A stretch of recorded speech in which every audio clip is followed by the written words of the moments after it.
Hello pong muli mga kababayan, mga katambay. Nagbabalik po inyong lingkod, si Kamanong po dito po sa Tambayang Makabayan. Samahan niyo po ako muli na talakayin po at magkomento po.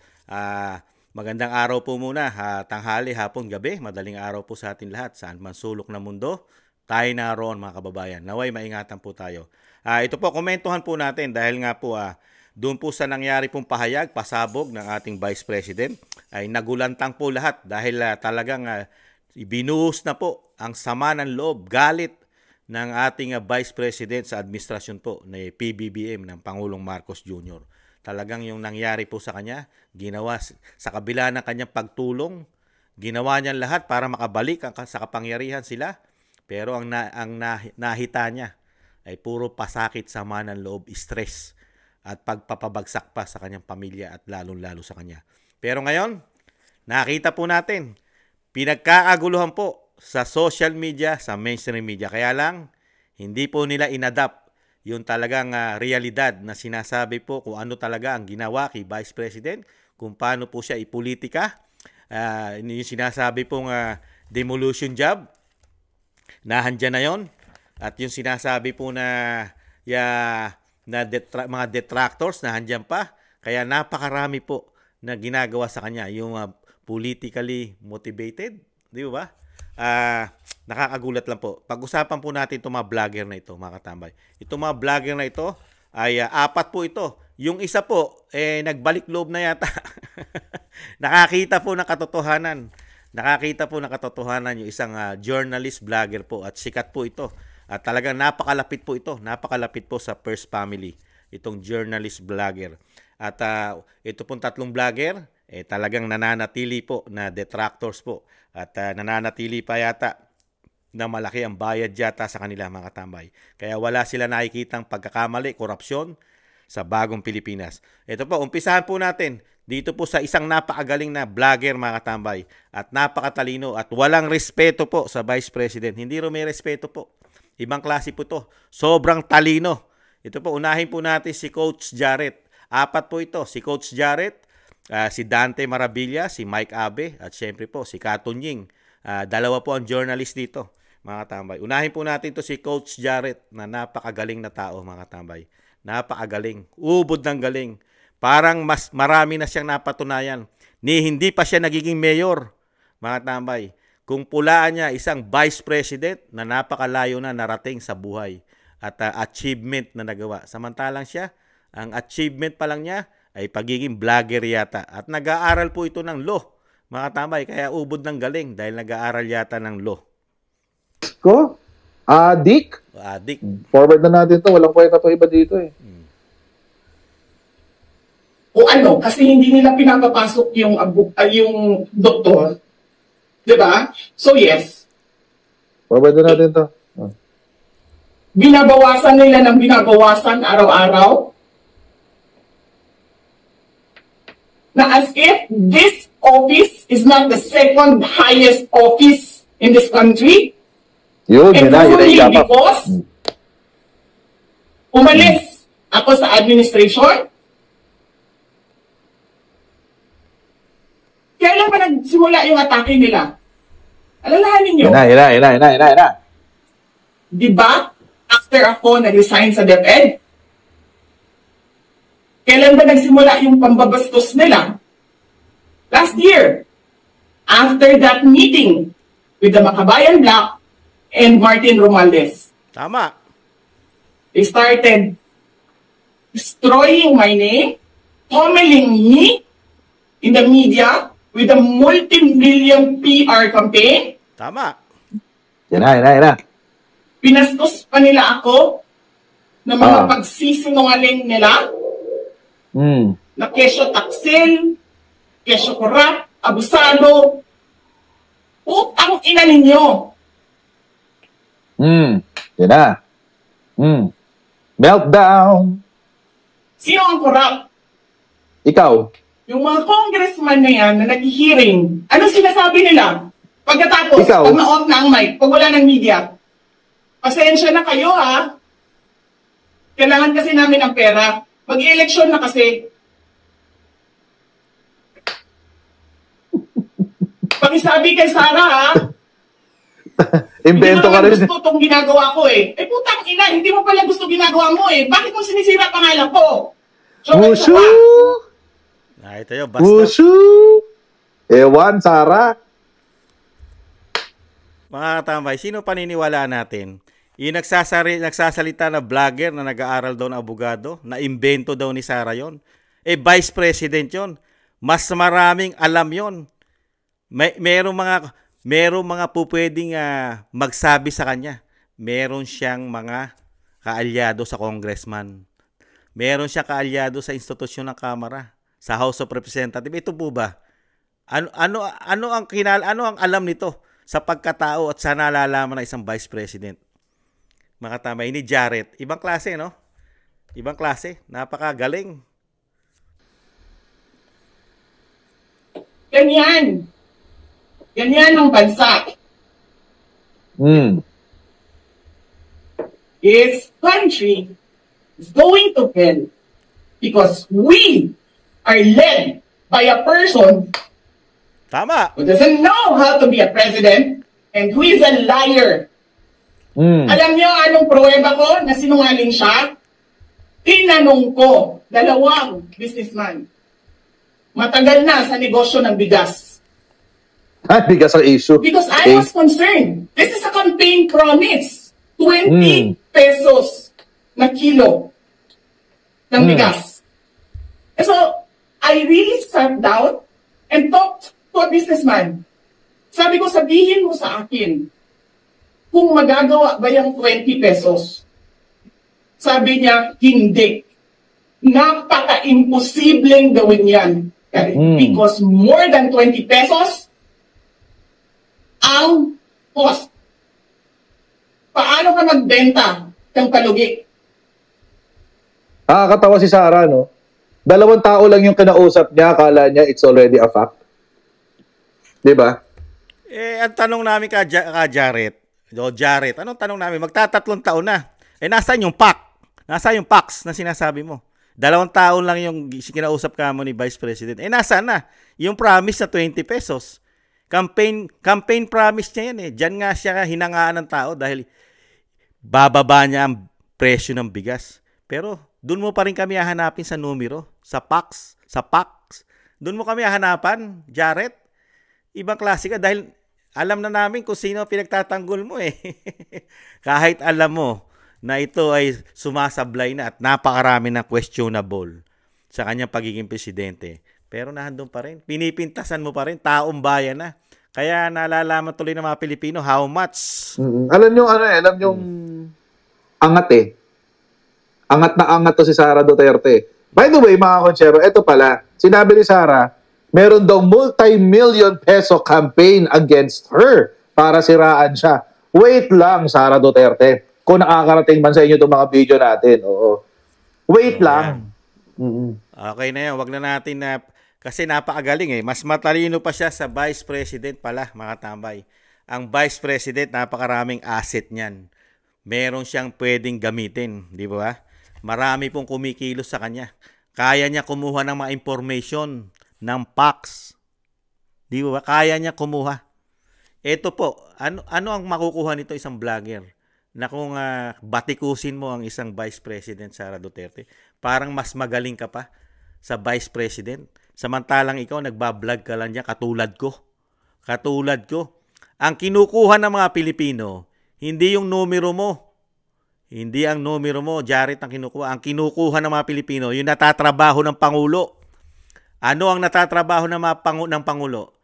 Hindi nga siya, totoo yung sinasabi ng Vice President, hindi siya marunong maging Pangulo. Promise pa nga lang, wala pa siya nagagawa eh. Samantala yung tatay niya, nung sinabi magwawar on drugs, sa dami ng adik, hindi ka kaya adik? Nagtatanong, dahil hindi po nasugpo ang adik sa dami. Diba?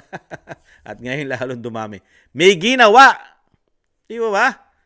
At napakaraming ginawang pagbabago. Pati dyan, nasa Maynila ka. Pati yung tayian nyo dyan. Yung tayian nyo, nalinis. Yata, mga tambay. Ang Manila Bay. Ito pa po. Tingnan naman natin yung isa. Isa po kumpas eh. Ito naman po isa. Si Si Dante naman mga tambay, isa Nag-react kumpas. ng mga kababayan yung Palasyo Malacanang sa naging pahayag ni Inday Sara na nangontrata na siya ng isang assassin para ipapatay mga kababayan yung ating Pangulong Bongbong, si First Lady Lisa Marcos at saka si Martin Romualdez. Yan yung kanyang sinabi kanina. Ngayon, ito yung naging reaction mga kababayan ng Palasyo Malacanang. Breaking news mula Fast forward natin yung sasabihin niya. Ayan. Ayan. Yan ang ibig sabihin. So, ibig sabihin mga kababayan, yun ang naglalaro sa isipan ni Inday. Matagal na po. Talinetin yung ating Pangulo na una, hukayin yung bangkay ng dating Pangulong Apo Lakay. Sunod sa press con niya, kasabay nun, sinabing, ini-imagine ko anyang tanggalan ng ulo yung ating presidente. Ganun katindi. O ngayon po, may kinontrata na daw siya na assassin para patayin yung ating Pangulo at saka si Lisa Marcos pati si Martin Romualdez. Nakita nyo po, isa kumpas, di ba? Isa kumpas. So, nakita nyo po. Ganun pa rin ang sinabi. Yung isa, kung panonoorin nyo po yung kay Jared, mahaba po yun. Doon po rin papunta yun sa sinasabi po ni Dante ano ba pangalan nito? Si Dante Maravillas, mga tambay. Isa po, ganun din po ang kanilang komento. Puro atake po sa Vice President. Ito pa po isa pong vlogger journalist po itong isa.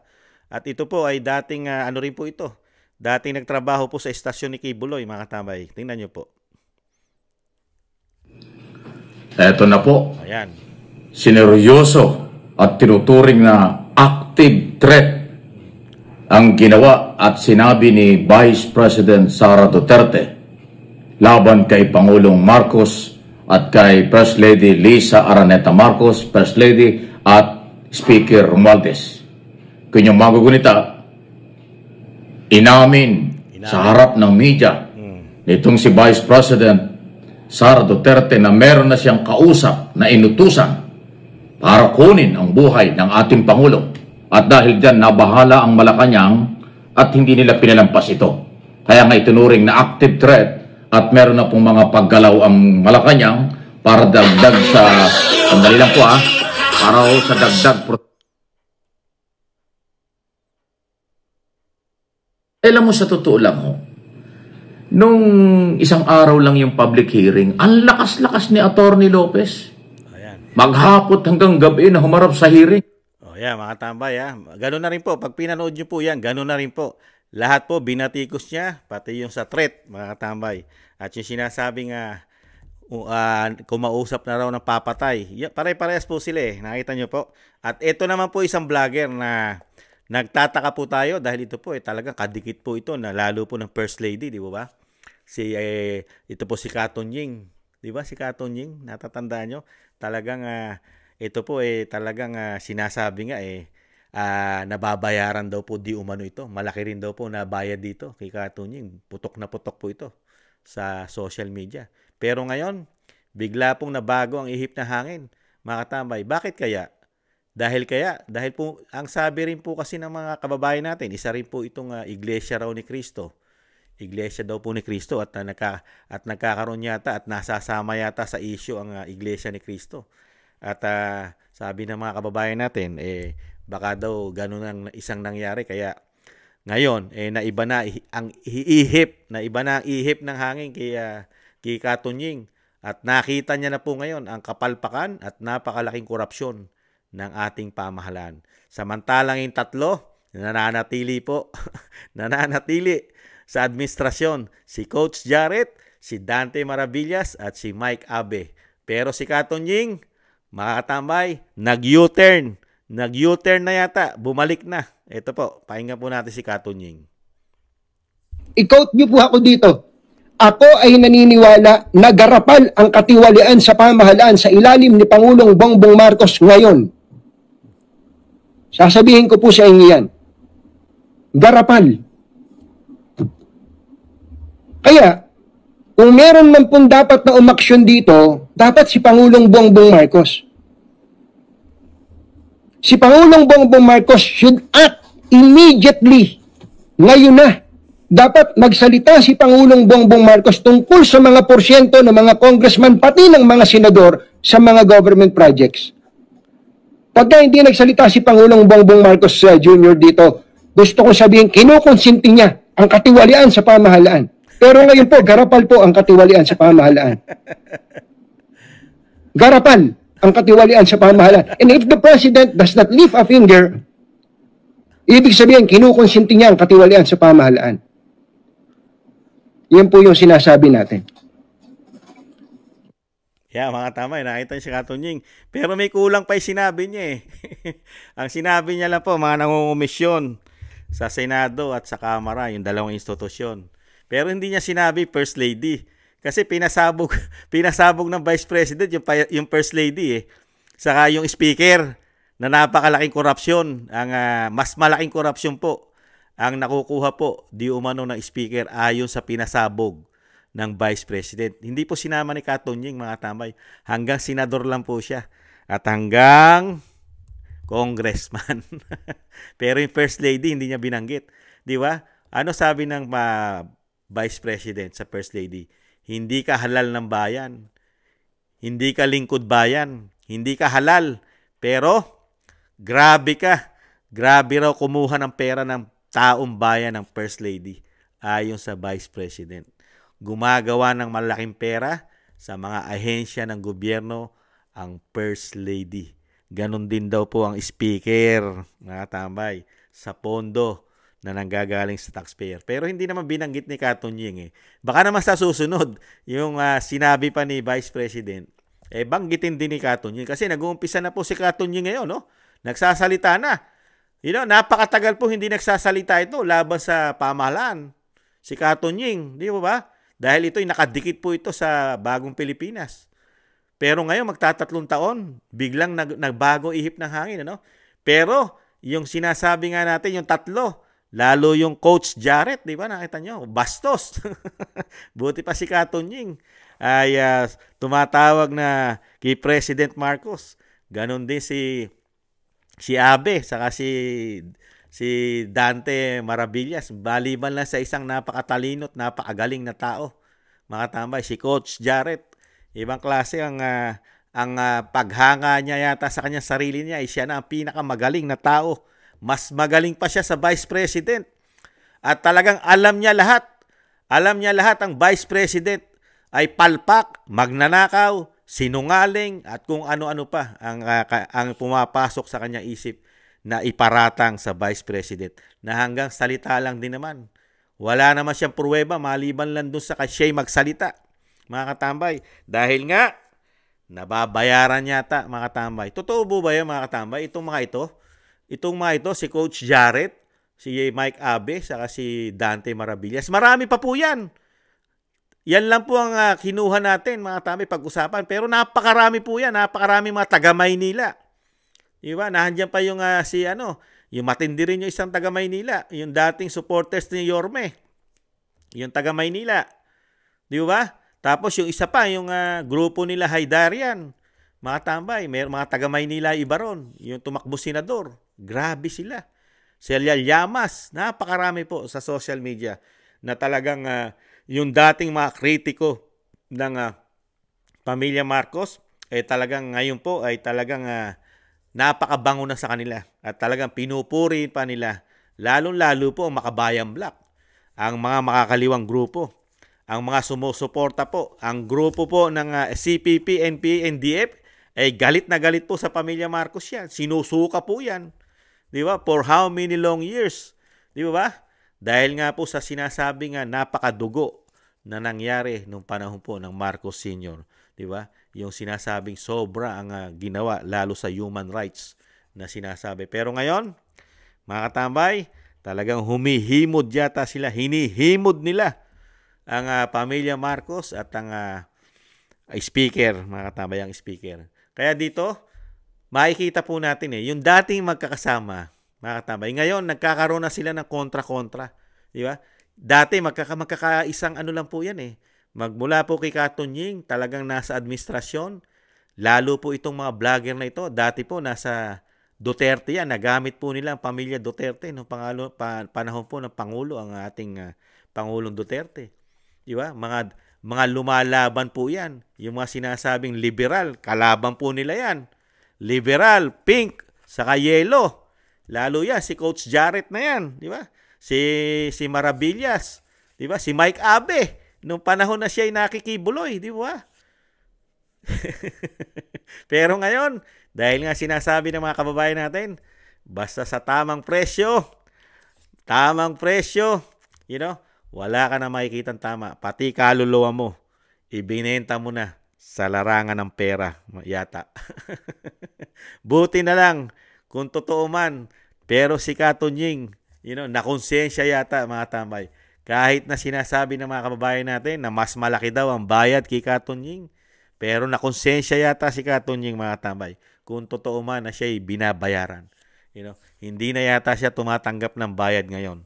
Pero yung tatlo, si Coach Jarrett, si Dante Maravillas, si Mike Abe, tumatanggap din kaya ng bayad ito, mga ito. Nakita niyo po, sa dami ng pinasabog ng Vice President, sa dami ng mga anomalya, na sinabi ng Vice President, pero hindi po nila inadapt. Wala po silang kinuha ron. Walang tama na sinabi ang Vice President sa kanyang mga pinasabog na anomalya ng pamahalaan ng sa First Lady, sa Pangulong Marcos, at lalo-lalo sa Speaker, yung napakalalaking korupsyon, yung pagsamantala sa pera ng bayan, sa taxpayer, at mismo ang First Lady, gumagawa ito ng pagkakaperahan kahit hindi ito halal ng bayan ayon sa Vice President. Pero yung Three Stooges yata, walang nakita ni isa na pagkakamali ng bagong Pilipinas, lalo ng Presidente, First Lady, at ng Speaker. Wala pong nakitang pagkakamali o anomalya itong si Dante, si Coach, saka si Mike. Maliban lang po kay Katunying. Si Katunying lang po ang nagpatotoo sa kanilang tatlo na sa dami ng nakita ni Katunying na korupsyon sa administrasyon ng Pangulong Marcos, si Dante, si Coach, si Mike, wala man lang nakita kahit gamunggo, kahit gaasin na anomalya o korupsyon, mga tambay. Dahil nga sa tamang presyo. Sa tamang presyo po yata, mga tambay.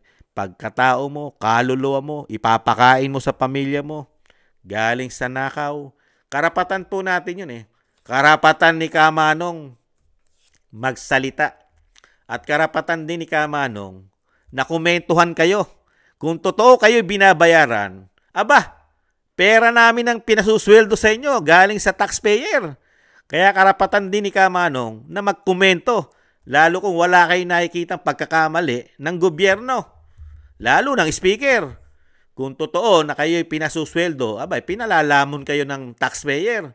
Dahil yung binibigay sa inyo ng mga politiko, kung totoo man ang balita na kayo'y nasusuhulan at nababayaran, galing sa taong bayan ang ibinabayad sa inyo. Para lang talagang atakihin at talagang ipolitika nyo. Mga detractors na kayo ng Vice President dahil sa tamang presyo. Yan, talagang si Kamanong magsasalita dahil una-una, taxpayer. Ang binabayad sa inyo kung totoo man galing sa tax. Buti kung ang mga politikong korap galing sa kanilang perang pansarili yon. No. Malabo mangyari yon. Ang perang ginagastos nila galing sa taxpayer. Kaya karapatan natin ito, mga kababayan. Itong mga ito na wala nakikitang pagkakamali, maliban lang kay Katunying. Si Katunying may nakita ng pagkakamali. Sa tagal ni Katunying, magtatatlong taon na presidente ang Pangulong Marcos. Ngayon lang nakakita ng korupsyon si Katunying. Pero yung tatlo, ni isa, walang nakitang korupsyon, mga tambay. Yung journalist na si Mike Abe, at yung nagpapakaabogado na si Jarrett, mga tambay, wala rin nakikita yan. Puro Duterte lang ang nakikita niya may pagkakamali, mga tambay. Pero ang humahawak, kumukontrol ng bansa, ang Pangulo, kasama raw ang First Lady, at ang Speaker, walang nakitang pagkakamali si Coach Jarrett, si Mike Abe, at si Dante Maravillas. At isama na rin natin yung mga vlogger sa Maynila, mga tambay. Marami po ron. Marami po kasing addict yata ron . Kaya yung sinasabi nga po ng ating mga kababayan, ang kakampi lang at hindi nakakita ng pagkakamali ng bagong Pilipinas, una-una, mga drug lord. Hindi makakita ron ng pagkakamali ng bagong Pilipinas yan. Mga addicted sa droga, kriminal. Saka ano pa, mga smuggler, mga tambay. At isa pa, ano pa, meron pa raw, yung mga bayarang vlogger daw, yung mga bayarang media. Yan, hindi raw makakita talaga ng pagkakamali yan.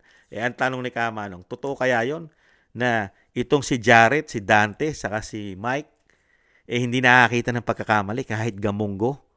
Bayaran kaya ito? Totoo kaya yon? Mga katambay, ano sa tingin nyo? Nagtatanong po si Kamanong.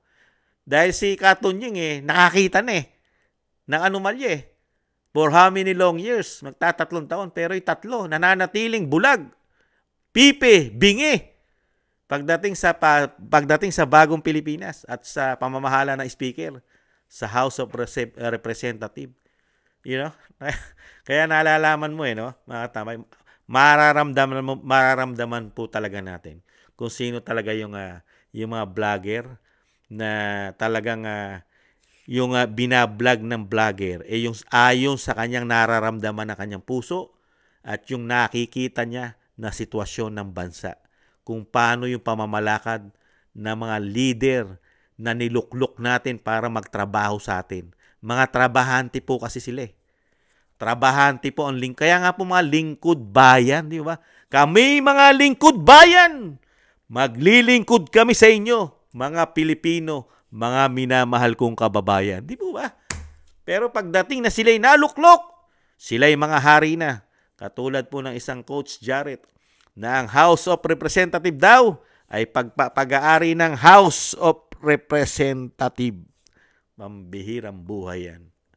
Kaya makikita mo talaga yung mga baluktot na paniniwala dahil sa pera yata.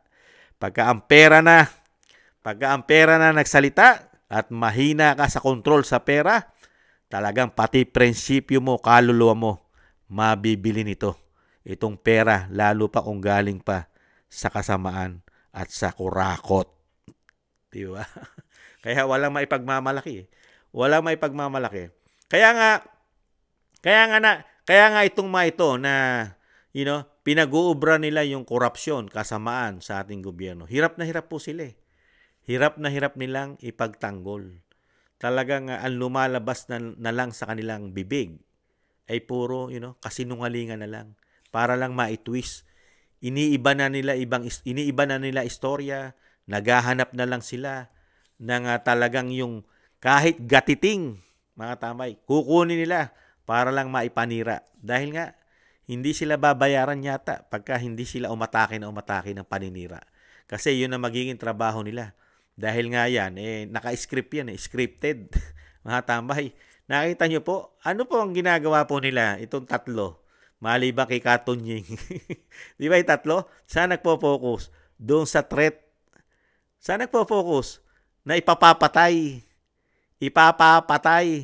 Dahil praning na. Praning na raw ang Vice President. Dahil daw may history. May record ng Vice President. Kasi yung isang vlogger, ano sabi? May history Dahil nga nung mga panahon na nahandun sila sa graduation ng AAP. Gusto na nga niyang tanggalin yung ulo ng presidente. Di ba mga ganon? Ikakabit yun para lang makapanira at para lang ma-brainwash ang mga followers nila. Di ba? Ano pa sinabi? Di ba? Gusto nga ipahukay yung dating Pangulong Senior Marcos. Dating Pangulong Marcos Senior. Gustong ipahukay at ipatapon sa West Philippine Sea. Di ba? Ganon yun Pero hindi naman nila kinuha yung buod kasi may buod dyan Yan ba'y sinabi ng Vice President? Sinabi niya ba na papapatay ko? May kausap na ako? May kausap na akong tao na papapatay ko ang Pangulong Marcos, ang First Lady at Speaker. Ganun po ba? Di po ba unang may threat sa kanya? Di ba ano ba sabi ng Vice President? Di ba? Kasi ginagawa po tanga. Bagay, mga followers po nito, mga tanga nga mga nagiging tanga na yata. Pare-parehas naman tayo nakapanood ng buo. Lahat ng statement, pahayag ng Vice President, napanood naman natin. Pero maliban dito sa tatlo na ito, na kahit napanood nila, pero hindi nila kukunin ang katotohanan. Ang kukunin nila, yung ikasisira ng Vice President. Kasi nga, bayad yata. Di ba? Ang sabi ng Vice President, ang linaw-linaw. Di ba? Kung siya'y mamamatay, sinabi niya, alam na niya At alam na rin ng kausap niya kung sino nagpapatay sa kanya. Kaya nga may kung mamamatay pa siya. Kahit elementary, maintindihan yun eh. Di ba? Kaya nga may buhay pa siya eh. Buhay na buhay pa ang Vice President. Pambihira kayo. Di ba?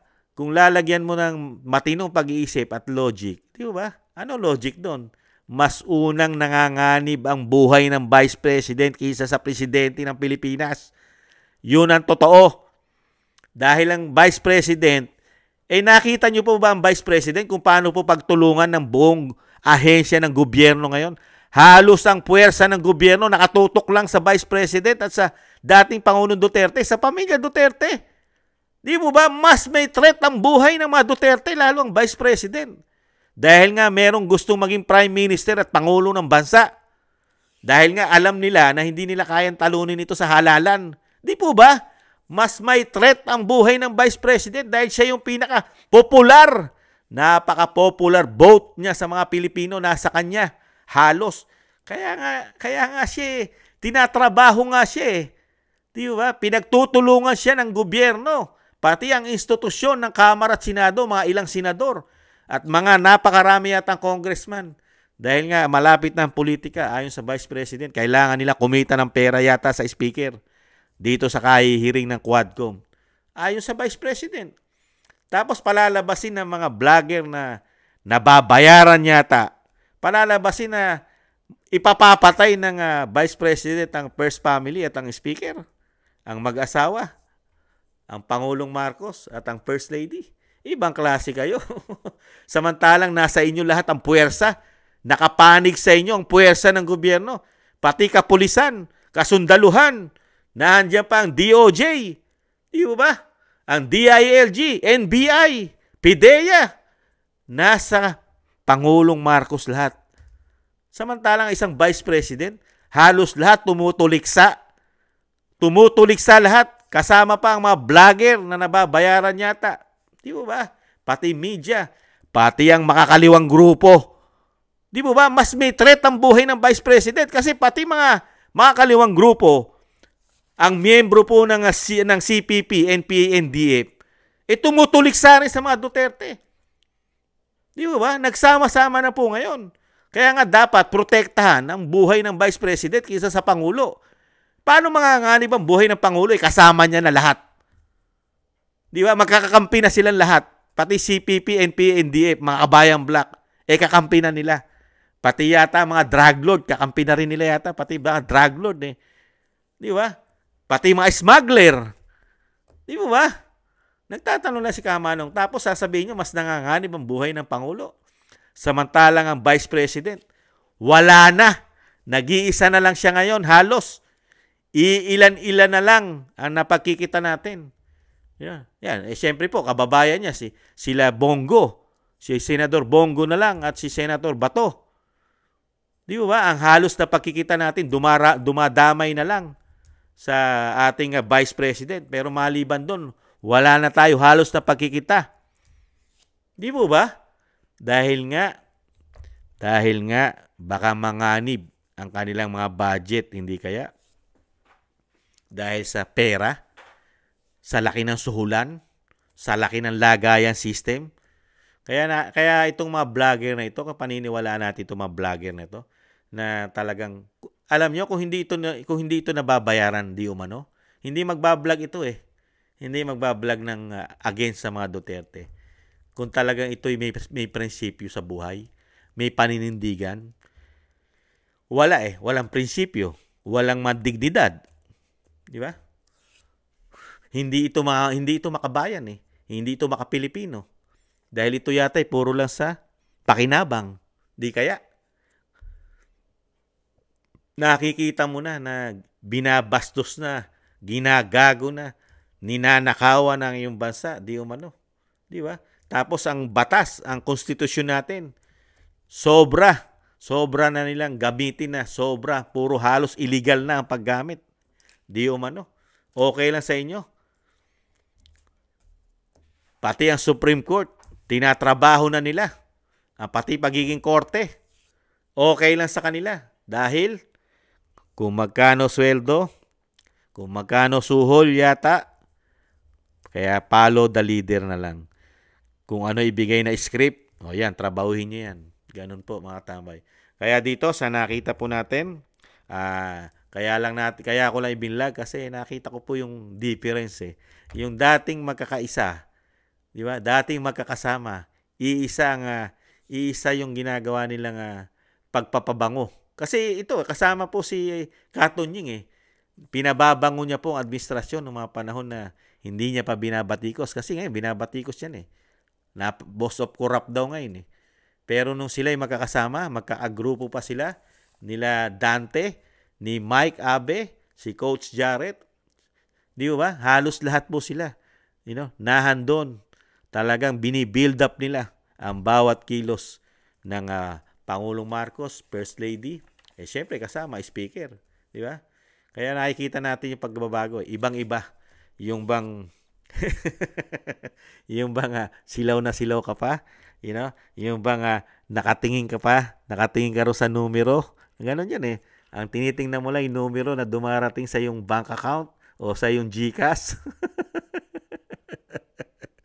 Kaya wala ka nakikita kahit na gakuto na pagkakamali ng administrasyon.